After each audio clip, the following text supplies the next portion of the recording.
Pacey Witter ruined me for men when I was 13 years old. And I still sigh whenever someone brings up Pacey Witter. I see Joshua Jackson. There are very few things that make me absolutely swoon. You're going to hear me deep sigh a lot during the course of this episode. I thought it would be fun to share with you and give you a little peek into my psyche on just what makes me swoon and what was a core memory for me. This was a core memory. Meet Sarah and Samantha. Two cousins obsessed with exploring the vast pop culture landscape, one recommendation at a time. In each episode, one clueless cousin shares real-time reactions as they navigate the twists and turns of a pop culture topic selected by the other. From travel to movies, Little Debbie's to trashy novels. Get ready to eavesdrop on the candid reactions and dynamic conversations you can only have with family. This is Foreign and Familiar. Welcome to Foreign and Familiar, our season 2 finale. I am Samantha. And I'm Sarah. Sarah, so nice to see your face. As always, I'm obsessed. Always. So before we jump into our massive topic, which I am so excited about. It's a big one.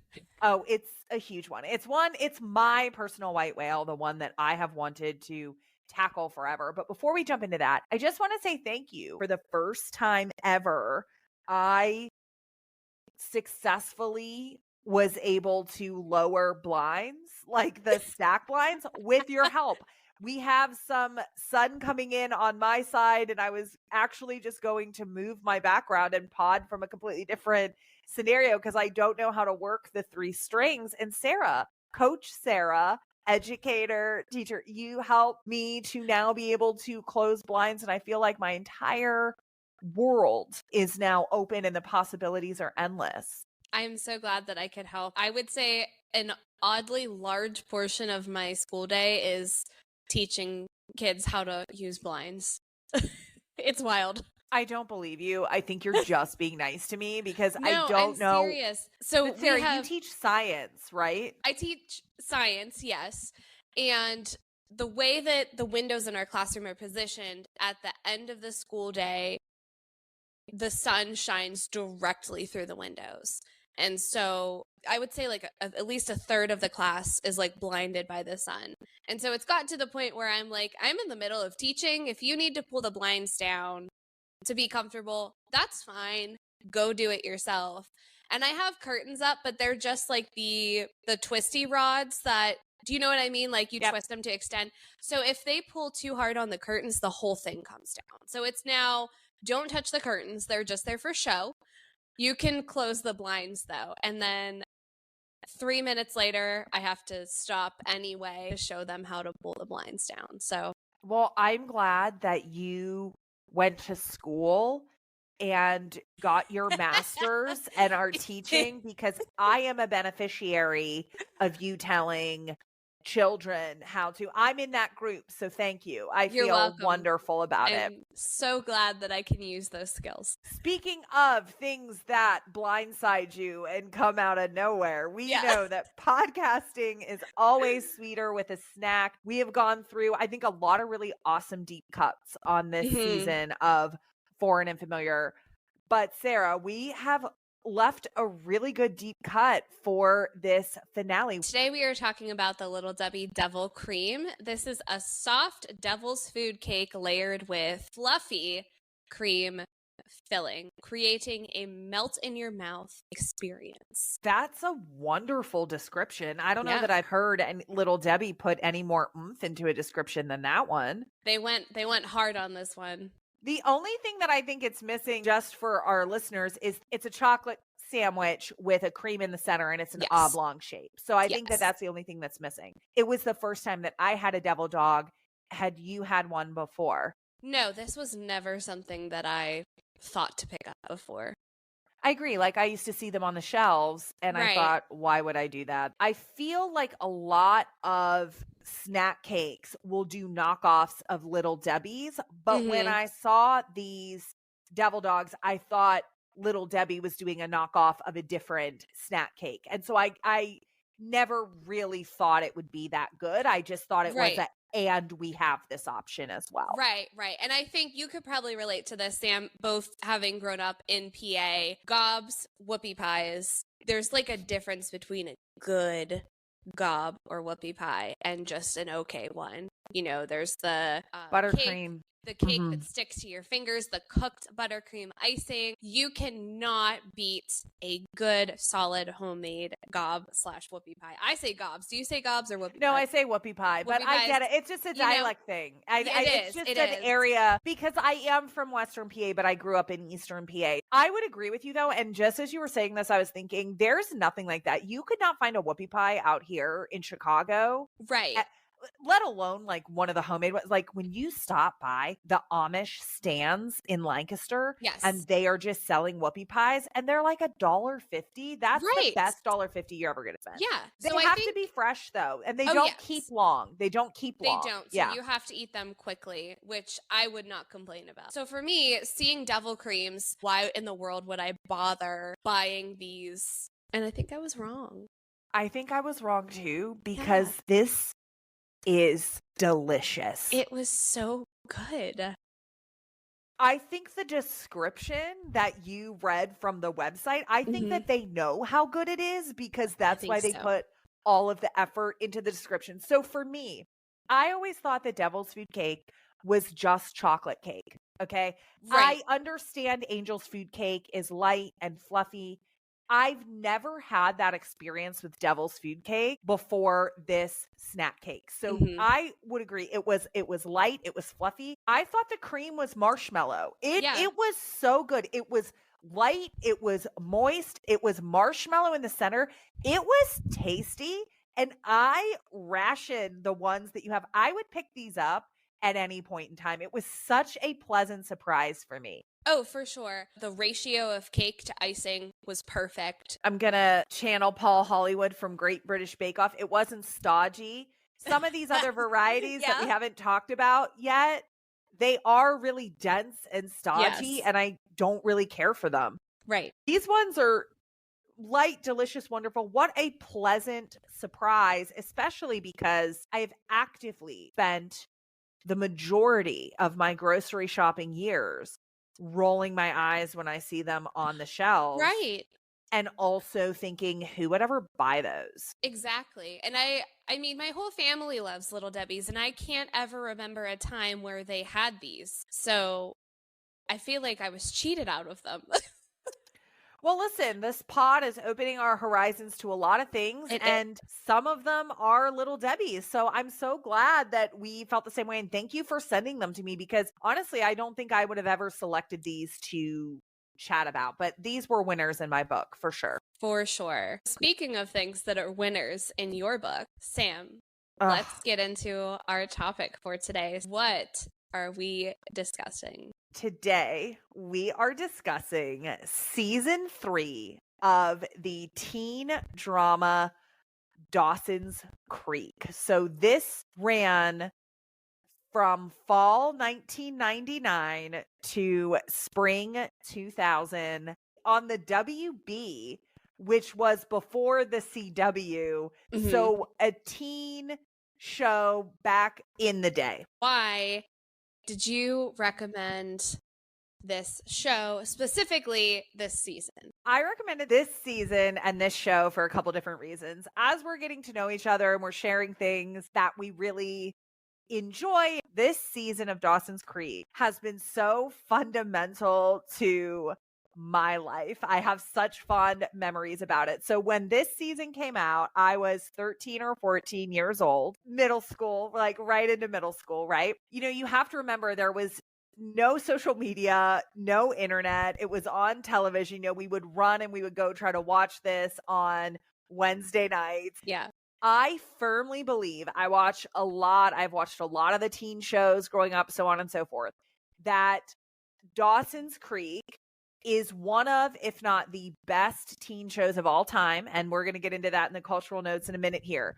But Pacey and Joey, their romantic relationship that develops over the course of season 3 is the absolute best teenage romance of all time.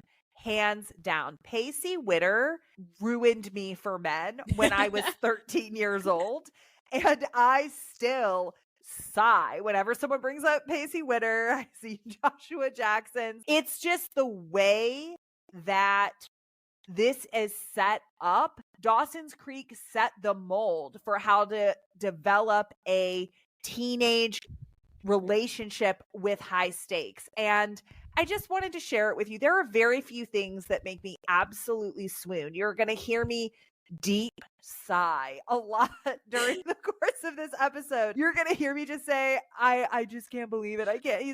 And so I thought it would be fun to share with you and give you a little peek into my psyche on just what makes me swoon and what was a core memory for me. This was a core memory. Awesome. So getting into those cultural notes, what do our listeners need to know if they are not familiar with Dawson's Creek? Well, the first thing I want to say is let's just talk about this cast for a minute. For sure. First of all, you have 5-time Academy Award nominee Michelle Williams from the jump. Amazing. On network television on a teen soap opera for 5 years, Michelle Williams turned out 23 episodes a season. Okay, so let's talk about that. She plays Jen Lindley, who is a newcomer to Cape Side, Massachusetts, where Dawson's Creek is set. You have Miss Katie Holmes, who plays hometown girl Joey Potter. And have you really seen Katie Holmes act? In Batman, and that's it. I thought she was great in here.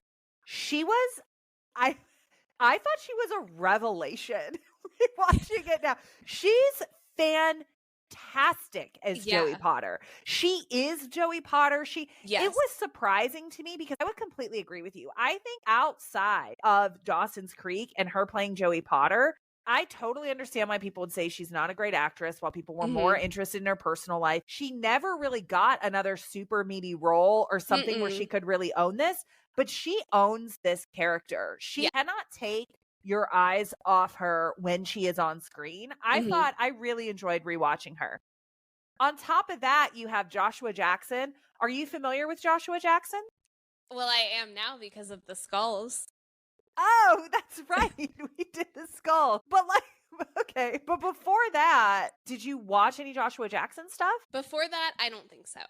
Okay. So I think this is just going to be like where the age is. I feel like I've been following Joshua Jackson since he was on Dawson's Creek, and I've watched him do everything in his career because of the Pacey Witter. But yeah, so you get to see a lot more of him here. How funny is that we have two Joshua Jackson? See, here's the thing. I love Pacey so much that Joshua Jackson is sneaking into a lot of these episodes. And so I think we got to own that. Yeah. Well, I think we talked about, we have some themes kind of developing. We've got like the boat racing is a theme that's going to continue.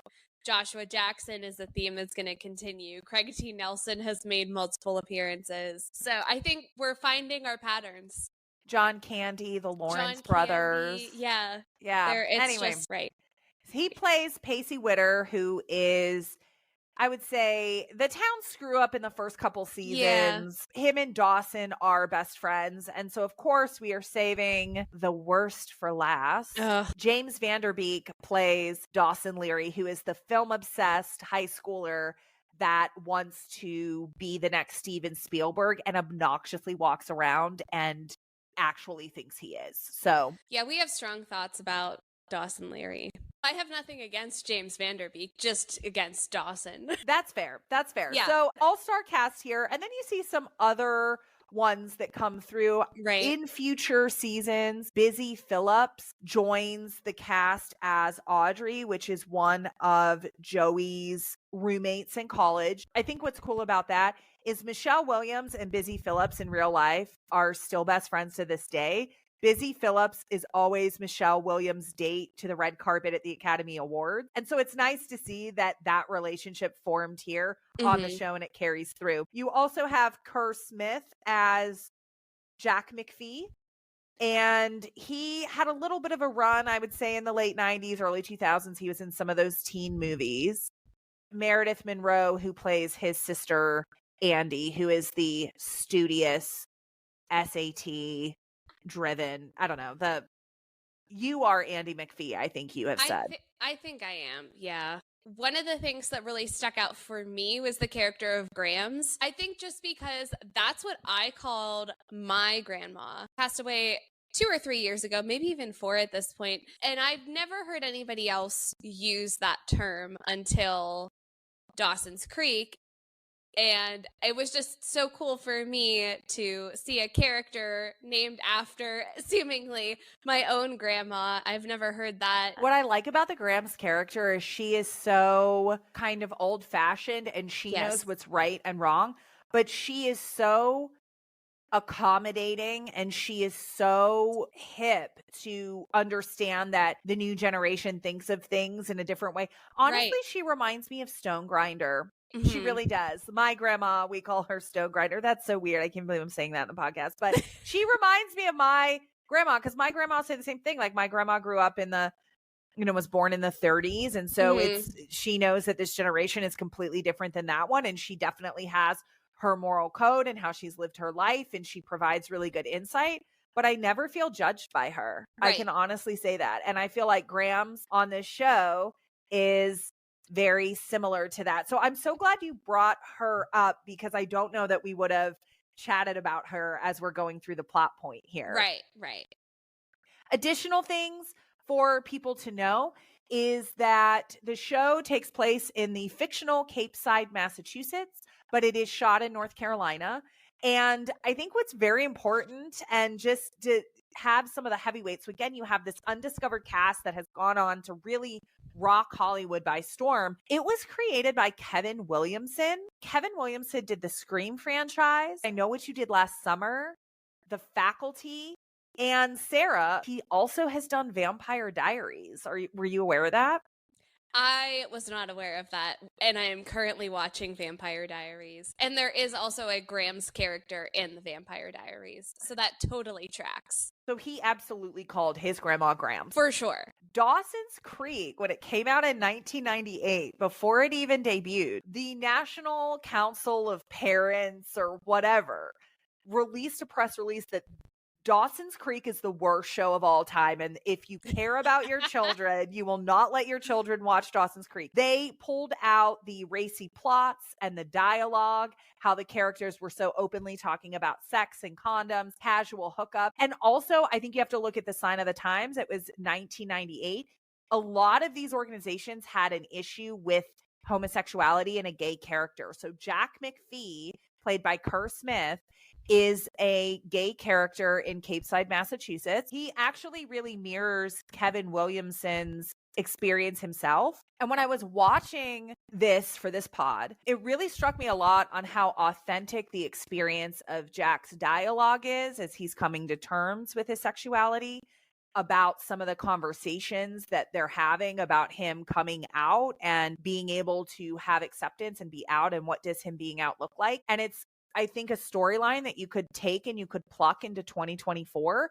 But what can't get lost on rewatching this is that this was shown in 1998. Jack and Ethan kiss on this show towards the end of the season. It might even be the season finale. And that was the first homosexual kiss on prime time in the history of broadcast television. So it wasn't Ellen. It wasn't anything. It was Jack and Ethan on Dawson's Creek. And so I do just want to take a moment when I was rewatching this. This show really was ahead of its time, I think, in a lot of different areas. And it was enjoyable to watch. I think so too. And I think that a lot of teen shows are very surface level. And I did really appreciate that they went into some deeper topics and some things that are just very realistic about being a teenager. The New York Times said, the show's hyper-articulate, self-aware dialogue is what sets it apart from past teen shows. Mr. Williamson's writing is the show's standout. Entertainment Weekly wrote, that's Kevin Williamson's genius.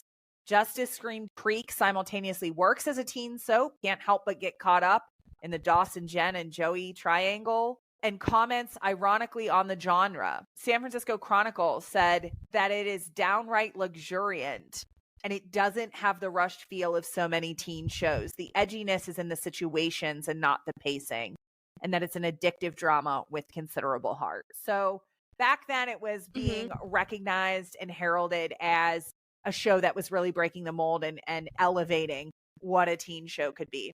Right. The last thing I want to say before we kick it to break, closing out on Kevin Williamson, is we know that he's sharing his experience through Jack, but really the character of Dawson is modeled after Kevin Williamson. And Kevin Williamson is pretty unapologetic about loving Dawson, about seeing himself reflecting in Dawson. So I do think that that's important as we're going through to just say, this is a little bit of a time capsule or a little bit of look back on Kevin Williamson as what he was like as a teenager, the things that he's thinking about. Sarah, let's kick it to break. We're going to come back and we're going to start right off the top with a controversy of a theme song, which I think we got to talk about. So it has to come up. It has to come up. Okay, so we're going to hit that coming back after the break. We'll be back.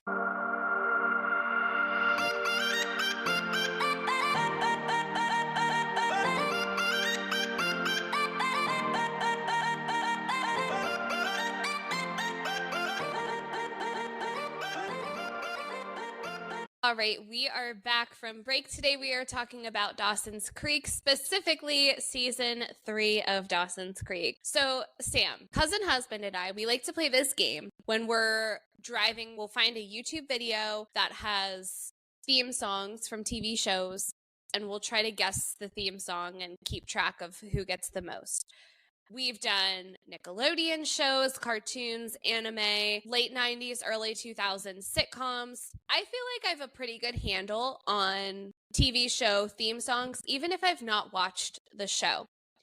I watched this on Hulu, and I have to say, the song that played at the beginning, I have never heard before in my life. So you must have the temporary song and not the iconic song that is actually the Dawson's Creek song. Right, because I'm sure the Dawson's Creek theme song was in one of those videos, and I've literally never heard this song before in my life. I think it's so funny, Sarah, because I watched this on Amazon Prime, and I literally texted all of my girlfriends in all caps, the original theme song is back. Watch it on Amazon. It was so exciting. The iconic song that is synonymous with Dawson's Creek is Paula Cole, I Don't Want to Wait, right? Every Wednesday night, every Tuesday, Wednesday night, it would start, and we're just going to play a little clip of it right now, the Dawson's Creek theme song.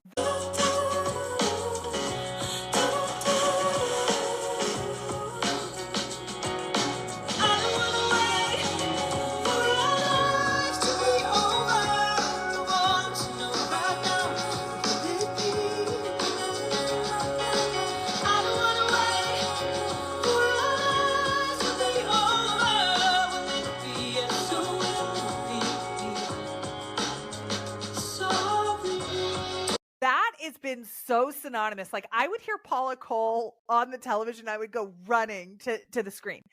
So I think that it's time that I do say that this season in particular, obviously, I'm a fan of. I found while we were going through this, I was going through and doing some spring cleaning recently. This is the DVD box set of the 3rd season of Dawson's Creek right here. I'm obsessed you can see. with that. I'm going to put this on the Instagram channel that I found that I have. So I have all 6 discs on DVD of Dawson's Creek season 3. And I remember I bought it because then again, back then, there wasn't DVR, you couldn't stream things, you couldn't.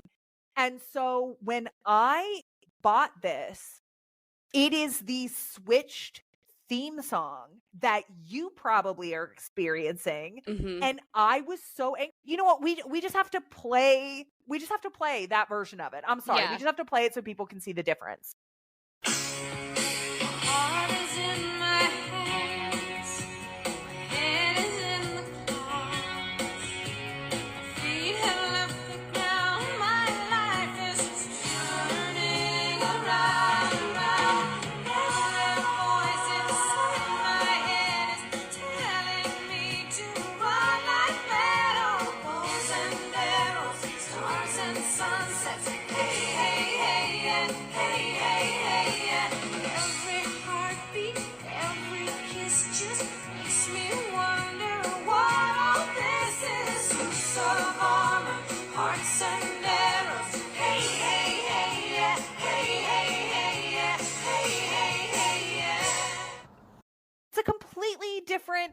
vibe. So Sarah, I'm so surprised to hear you say that. I just assumed because I was getting the original Paula Cole song that you were as well. So it makes such a difference. I feel like you should rewatch it so that you can see on Amazon Prime. I think I read somewhere that, yes, whenever Dawson's Creek was put on streaming, and I guess on DVD as well, they did not have rights to the song for that, so they had to swap it. And then Paula Cole re-recorded the song, or it was remastered. There's a new version of the song for Dawson's Creek specifically so that it could go on streaming, but I don't think all of the streaming services have caught up with that version. That is so funny that we are watching these shows on different platforms. And I am silently freaking out here with all my girlfriends about the song being back. And you're sitting here saying, what is with this song? Like, how is this Dawson's Creek song? That's so funny. So if you want the experience, Amazon Prime definitely has the original Paula Cole or the remastered Paula Cole. Maybe HBO Max does. I'm not sure. But Hulu, don't watch it on Hulu. Don't do it. You'll be confused. Well, and also it is not a great I just remember being so angry. Like, you have to understand, like, I think I bought this box DVD set when I was in high school. So let's call it, so for 20 years, all we have had. So when I went to rewatch it for this, I was expecting that. I jumped out of my seat. My eyes got so big. I was like, Paula Cole, like, yes, they have righted the wrong for the generations. I'm so glad that it was fixed for you, Sam. Can you tell that I feel so strongly about this? I feel so strongly about this. I can tell. Even cousin husband commented on it. And again, he has not watched it, but I had it on while he was in the room doing something, and he was like, "What? That's not the theme song. What is that?"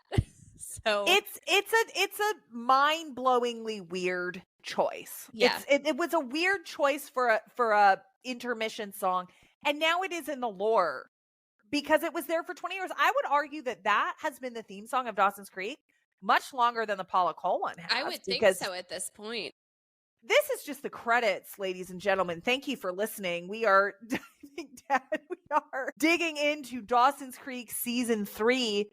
Real quick recap. So we've been through the cast of characters here, and, you know, to really kind of set up what's happening at the beginning of season 3. And there are a lot, obviously. It's 24 episodes. I think I said this before. This ran from September 29th, 1999 to May 24th, 2000. So this is over the course of 8 months, let's call it. There are a lot of different storylines. There are a lot of characters, but really what we're going to focus on is the Pacey, Joey, and Dawson love triangle. But we will be talking about what some of the other storylines are just as it relates to the main ones. Sarah, how would you describe Dawson and Joey's relationship at the beginning of season 3? At the beginning of season 3, it's rocky because Dawson is returning from spending the summer in Philadelphia with his mom. Joey has not heard a single word from him.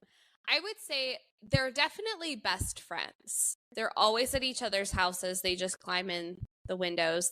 Nobody ever knocks. But at this point, things are quite rocky between them. Dawson's Creek is the creek that Joey rose to climb into his room. Dawson's best friend is Pacey. Pacey is dating Andy McPhee, your doppelganger, you think, although again, I think you're much cooler.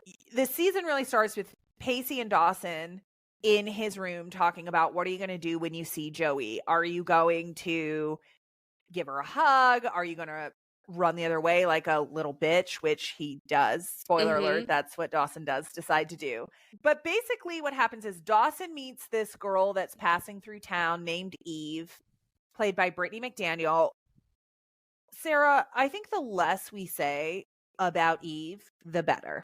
Honestly, I think if Eve had been a recurring character throughout the entire show, it probably would have ruined it for me, and I would have not wanted to watch anymore. She's a menace. So Sarah, I know you felt that way when you were watching this, and I'm pulling this up. This is a text message from February 7th of this year. You say, whoever this Eve chick is, I hate her, in all caps. I feel like you feel about Eve the way I feel about Cafe Luso. I think that's a fair assessment. She comes in and she kind of has this kink where she knows that Dawson's inexperienced, he's a virgin, And so she wants to get him all worked up and riled up. So for the first 4 or 5 episodes of the season, she just pops up in all these random places and starts trying to hook up with him. And Dawson is, you know, a nerd. He fumbles the ball a lot also, but he's not into that. He's not into the casual thing.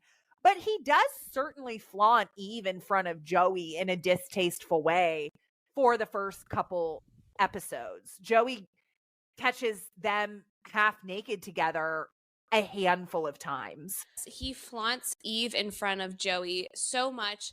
At one point, they're at the school on the stage behind the projector screen, making out, and they hit the button, the screen rises up, and they're like half naked in front of the entire school, and everyone just laughs, including Dawson and including his dad, who is there. He's just like, "Oh, you kids." So it's just it's a weird turn of character. That was after Dawson crashes the boat into Joey's dock because Eve is giving him a BJ. Yeah. You know? And so I would say, to me, Dawson is, no, I don't think he's more, he is someone that thinks he is so self-righteous. Right. And he thinks he has the moral ground, and he thinks that it's, you know, I'm a virgin because I choose to be, and I want it to be special, and I want to X, Y, and Z. Okay, but then Eve comes walking in, and all of a sudden he starts thinking with his other head. And he's like, "Here you go." And here's the thing, that's fine, but that's why everybody, I think, gives him all of the slack, which we will get into the fact of the slack that he gets versus the slack that other people get relatively soon here. But I think it's needless to say, this is happening with Eve. And so what Dawson says is to Pacey, who is his best friend, I cannot be here for Joey in this moment right now. I know she needs a friend. Will you kind of step in and fill this role and look out for her while we are not able to be together in this moment, or I can't emotionally be there for her because I'm physically being here with somebody else, okay? Can you look out for her? Like, I don't want her to be left alone. So Pacey and Joey, up until this point, the first couple seasons, have a very, very, very adversarial relationship. There is nothing. They cannot stand each other. The thing that we have about Pacey here is that his intentions are genuinely pure because at the time he is still with Andy McPhee, and she is currently in a mental hospital. She has some mental health issues stemming from the death of her brother, which again, seasons 1 and 2 are really good. They're really good.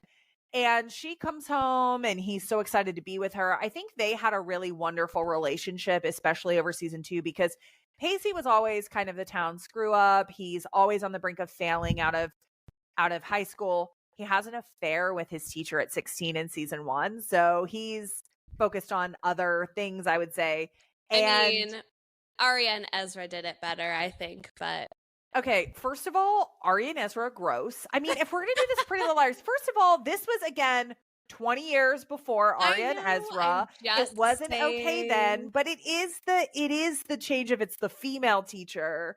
Get out of here. They did it better. Get out of here. You haven't even seen season 1. You haven't even seen it. I saw clips of it. That isn't the same thing as seeing it. Anyway, okay, so we digress. So Andy really is the first person. She tutors him. She tells him she believes in him. And he starts really taking his schoolwork seriously. He starts believing, because he's got an abusive dad. And it's just kind of always had been told worthless. So him and Andy are a really great relationship because it's the discovery of self-worth through Pacey, through the love of her. She comes back and is pretty standoffish with him.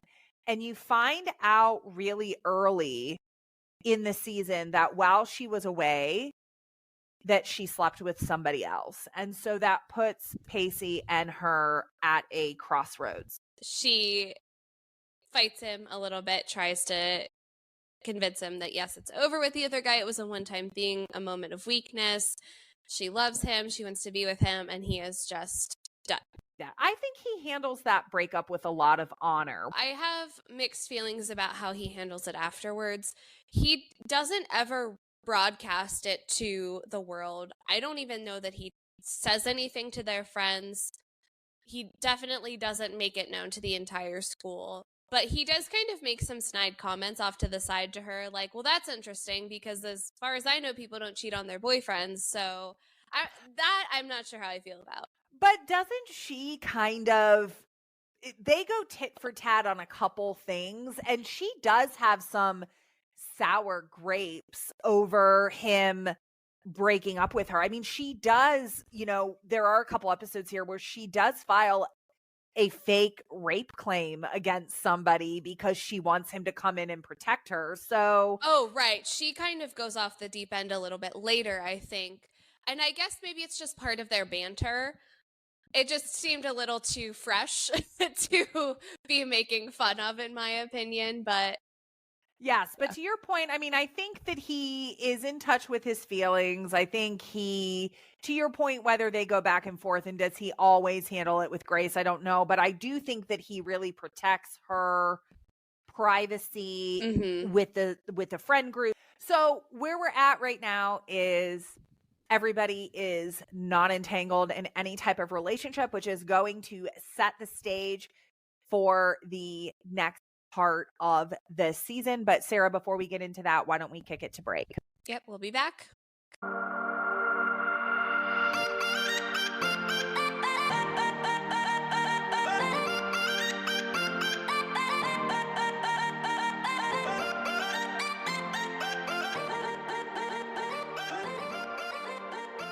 We are back. We are talking season 3 of Dawson's Creek.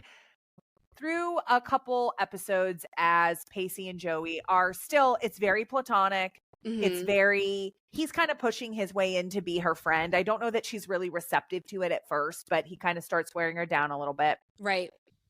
We get to a point where Joey Potter is trying to win a scholarship. She's trying to go through Miss Capeside or something like that. And don't you know that they give preference if Miss Capeside can be a ballroom dancer? Did you know that? I mean, why am I surprised about that? Sarah, as an extensive Miss Capeside fanatic and or judge, can you speak a little bit about what they might have been looking for? I'm just kidding. Just kidding.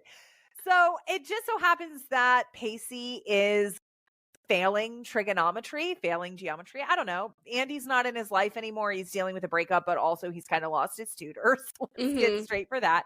So they make a deal. They are going to end up partnering together to help each other reach their goals. It's going to be one study session for one dance class. And so we cut to, this is probably about 7-8 episodes in through the season. We cut to hilarity of them trying to dance together but also be repulsed by each other. Right. So they are the only couple I would say that is younger than 65 in this dance class. And they are, of course, arguing, stepping on each other's feet the entire time. The nosy dance teacher, that's something that this season has no shortage of, which are nosy characters that feel like they can just comment on the lives of teenagers that they don't even know. Yes. We're looking at you, Aunt Gwen. That's coming up. But lots of thoughts about Aunt Gwen. So many thoughts. Yeah, she has this like whole theory that you can tell who is a good match based on how they dance together. And she just lets everybody know about it. Meanwhile, Dawson and Jen figuring out that Pacey and Joey are keeping a secret. Now, to be clear, they are aware that they are all hanging out together. Dawson has no issues with them hanging out together, but he feels like there's a secret. Well, the secret is that Joey doesn't want anybody to know that she's in these dance classes. And so what it ends up leading to is Dawson and Jen crashing the dance class, seeing Pacey and Joey dance together. Because also at this time, Pacey and Jen have had kind of these casual hookup attempts throughout the show as well.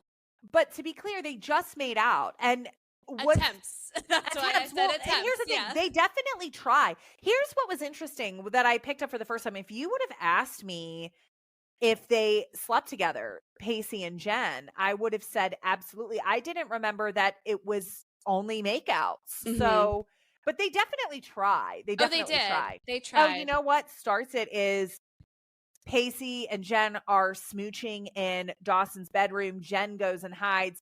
Dawson finds a condom. Mhm. And then that's then why they start sneaking around to try to find them at the dance classes. Right. It's this whole thing. So then Dawson gets in his head, well, maybe Pacey likes Joe. It's like the first time that this glimmer goes through his head, and he tries to step to Pacey about it. And this is just one of the things, I just have to play Pacey's reaction to him. I mean, okay, I'm just going to play it. Just do it. Do you want to just tell me what's going on? It's not what you think, Dawson. Not even close. How do you know what I think? Well, because, man, it's written all over your face, okay? Yes, me and Joey have been spending a lot of time together recently because we've been here trying to learn how to ballroom dance, and then she's teaching me a little trigonometry. Yes, you're not going to get out of this by attempting to psychoanalyze me. I'm just asking a simple question. Hey, Dawson, you and Joey, she's not your girlfriend anymore. Right, she's not. Right. So then why are we having this conversation? You see where I'm going with this? I mean, you're the same guy who told me a couple of weeks ago that the two of you just needed to go your separate ways. Yeah, we do need to go our separate ways. It just never occurred to me that... That what? That she would actually go her separate way, too. Look at that girl, Dawson. You just take a good look. She's a freaking goddess, man. How long did you think it was going to be before some guy comes along and is interested in her? I mean, really, dude? And when that happens, what are you going to do? I'm just going to take it all as it comes. You're going to take it as it comes, hombre. Well, perhaps you should start figuring out right now. Because the guy that comes along is not going to be your best friend, and he's not going to ask for your permission. The guy that comes along is going to take one look at that woman and just cut right in on you. Dawson is just the worst. He's such an idiot. He is. And What I mean, I love what Pacey says, that somebody's going to take one look at her and not ask his permission. They're just going to go for it. I think that's so true, and he's just so clueless. I rewound that scene 3 times when I was watching it here. Literally on a Tuesday night, I sighed so loud and I was just swooning. My heart absolutely skipped a beat because he is absolutely, what I love about Pacey is he is such a man. So we have talked about, Jim Halpert, we have talked about some of these other guys that always have a lot of things to say when people aren't around. Right. And then when they are around. And that's Dawson, at the beginning of this season, he's saying all of these things to Pacey, like, well, Joey's just going to have to deal with that. I'm with Eve. And she's going to, but then when that happens, he goes, right. Whenever he sees Joey, he goes running. Right. And so what I love about this is that Dawson feels like he can step to Pacey. And Pacey right away is, no, shut it down. You told me that you wanted to go your separate ways with her. And he really kind of checks Dawson. And I think what's interesting here is this is about 8 or 9 episodes into the season, is that Pacey doesn't know that he's indigent. This is the first time that the viewers ever really get an idea that there might be something under the surface there. Right.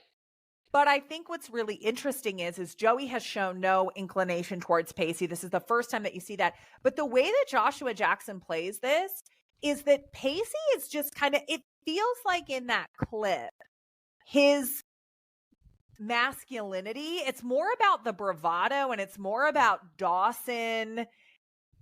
It's like a trigger for Pacey. Like, you think that I wouldn't be good enough or she would never look at me. I don't even know that Pacey in this moment is all in on Joey. Like, I don't know. I don't know what your read on that was. I agree. I think if there is anything there, he hasn't fully realized yet. And so he ends up storming out, and him and Jen go and try to make out in the coat closet because, again, Pacey's very focused on Jen in these moments, and Dawson and Joey walk in on that. And Joey has a little bit of a meltdown too. She starts talking about, what are you doing, Pacey? Like, this isn't you. I thought that you were someone else, which I think is misguided. Obviously, that's your first clue that she has some sort of things going on. Right. Because Pacey is very sexually active from the first Mhm. season of this. And I actually think that that's exactly who Pacey is and exactly what he's like. Right. So everybody leaves, but Jen kind of clocks what's happening and says to Mhm. Pacey, I think you have to be careful because I think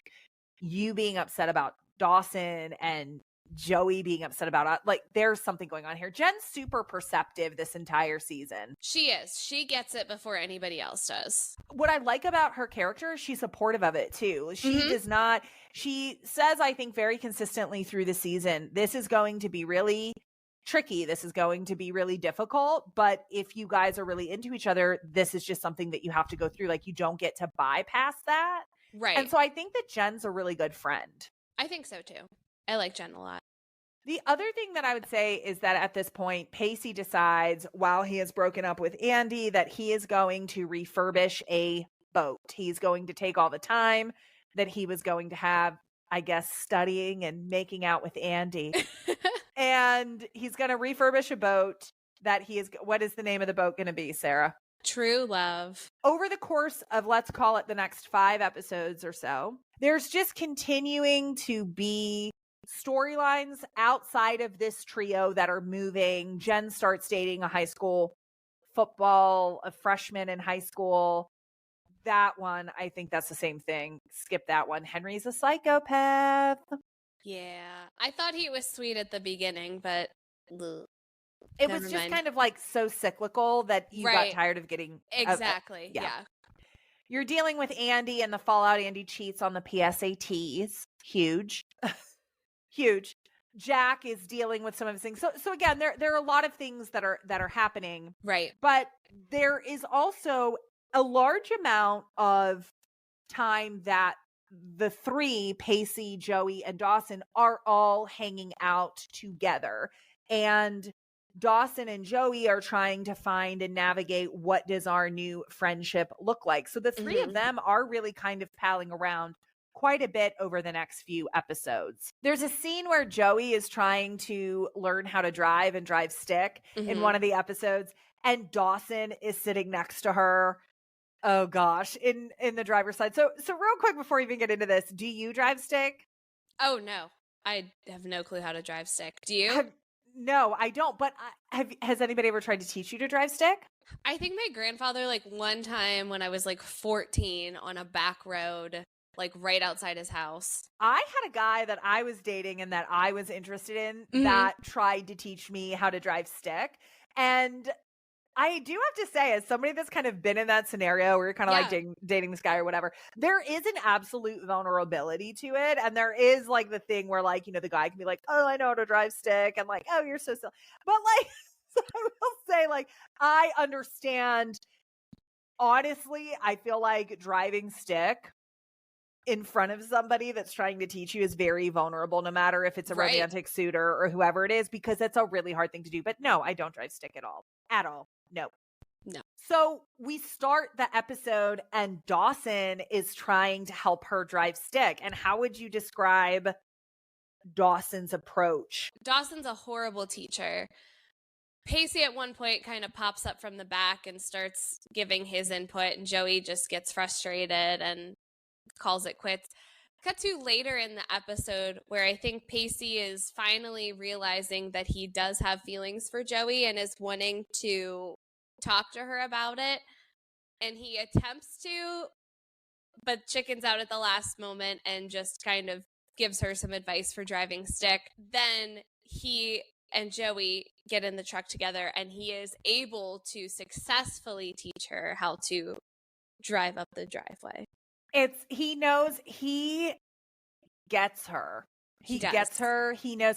Here's the thing about Pacey is he empowers her to be, Mhm. he knows the way to help her get to the success that she is seeking. And you see that throughout the rest of this season. And you see Mhm. that throughout the rest of the series, where he is 100% focused on whatever her goal is. He wants to help her reach it and he wants to make her shine. And he's just really caring about it. Like Dawson is very well, Joey, you're never going to learn how to drive stick. Like, this is so ridiculous. And it's just, Dawson sucks. Dawson sucks. He does. We fast forward and Joey ends up going to a college visit and she runs into AJ. AJ. I have a note here where I said I completely forgot that this penis had existed. I love that. AJ, I feel like I wanted to like him for Joey. I really wanted to. I went in with very high hopes and they were dashed very quickly. He constantly looks like he is so in over his head. He just looks baffled all the time. He's at Dartmouth or something like that, and he really gets a kick out of, I'm a cultured college student and I read Thoreau, and you're just a girl at Capeside High. But you know what? You are well read too, so maybe we could actually talk a little bit. Like, that's his whole character. That's his whole character. Yeah, essentially. So they have a spark, and he kind of sticks around longer than I remember. Mm-hmm.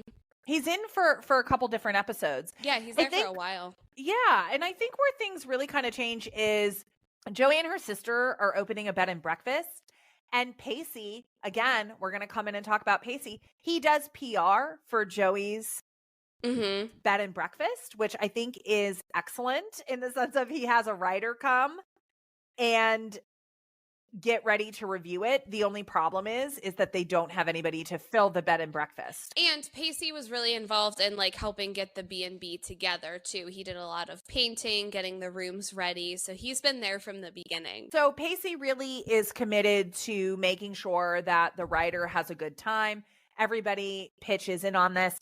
AJ comes down for it, which is so annoying. He ends up kissing Joey and it's just like, ugh, This is where you really see Pacey's feelings have completely solidified.